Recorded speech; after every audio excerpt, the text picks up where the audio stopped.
feel free, inshallah. See, like, how do you become like a good Muslim? Very, very good question. How do I become a good Muslim? Well, the moment, obviously we're meant to start praying when, what's at the age of 10 or 7? 7. 7, start 7. You start 7, and you've got to start at the age of 7. Look, to be honest, I started praying, when I was young, because I used to follow my older brothers and my dad, and it was great. That's what we always do, you know what I mean? But I started becoming a permanent prayer. We used to pray 5 times a day about the age of 11. So I've been praying for 10 years. And at times I would join 2 or 3 prayers because I was a bit embarrassed. I would be out in the park and I'd miss a few prayers. But eventually I got to a stage where I said, no, I'm not. This is my religion, and I've got to be proud, and I've got to do everything right. And it's not only about praying. Islam's not. It's a massive thing, because as we know, under the Day of Judgment, the first thing we're going to be asked about is our prayer. So we've got to get that right. If your prayer is not right, nothing else is right. So Allah subhanahu wa ta'ala is what He's going to do. He's going to pick up a friend in the hell of fire. Wallahu alam, Allah knows best. But the first thing you're going to be asked about is your prayer. So get that right, inshallah. Because if you get your prayer right, everything else should fall into place, because you start to fear Allah. You start to fear Allah subhanahu wa ta'ala. If you don't pray, then everything else kind of doesn't fall into place. So I started fasting when I was young, obviously when I was 7, but when I was 7 and 8, I used to actually get paid to fast. So it's not a bad thing, because it's actually, they're kind of rewarding you. We used to fast half a day just to get ready. By the age of 10, 11, I was fasting the full day. And when I was 10, 11, those days were in summer. So we used to fast, mashallah, from 4 o'clock till 9:30 at night. And it was very, very tough, hot days, and we used to play cricket and football. So it was very tough. But the way I got to my Islam is just simply through my own self. I taught myself, my parents taught me, which was very important. Always listen to your parents, because they know best, brothers.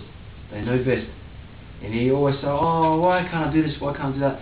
Believe me, they want best for you. Okay, so always listen to your parents, because at the end of the day, they spent a lot of years bringing you up, and they will continuously to spend a lot of time raising you and bringing you up as good Muslims. So respect what they say, because you know what, I learnt, I'm 21 now, I learnt that every time, most of the time I should say, they're correct, they're always right. We always want to go our own way and think elsewhere and our things and that, but they're always right, because simply they want nothing more than want the best for you. So always listen to your parents, inshallah. And that's how my Islam came about.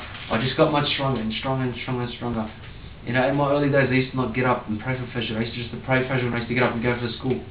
Now, alhamdulillah, my aim was from last Ramadan, was to get up and pray every Fajr where? At the mosque. I wanted to pray at the mosque, alhamdulillah.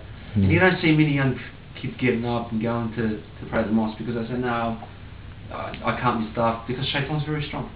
But I learned the simple dua, when the alarm goes off, say, A'udhu billahi minash shaitanir rajim.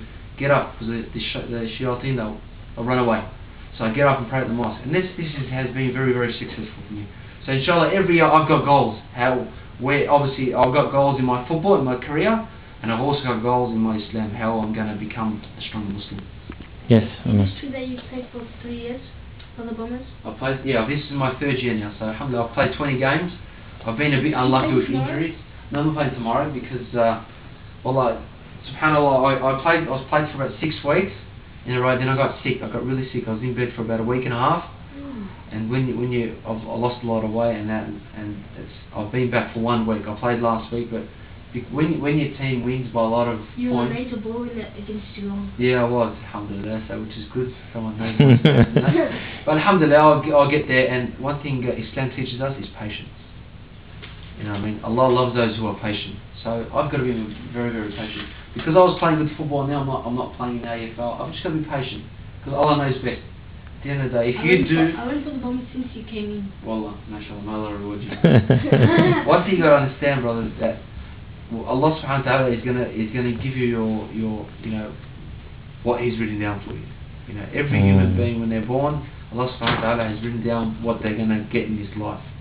So what you got to do is, you can't sit back and expect that, no, Allah subhanahu wa ta'ala is going to give me what I deserve, I'll just sit down and relax. No.